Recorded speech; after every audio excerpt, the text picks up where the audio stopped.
సేవ, పరిచర్య సంఘాలు దేంట్లో పుడతాయి? శ్రమల మధ్యనే పుడతాయి, సుఖాల మధ్య కాదు సుమా.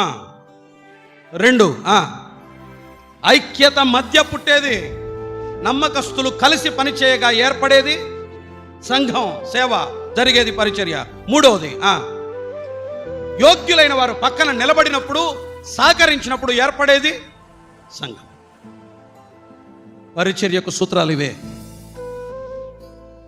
పౌలు ప్రసంగిస్తుండగా నిలబడే యోగ్యులు కావాలి.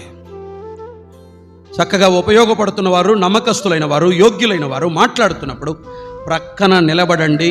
అది కూడా సేవనే, అది కూడా పరిచర్యే.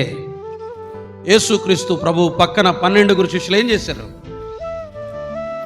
స్టూడ్ దేర్, నిలబడ్డారు.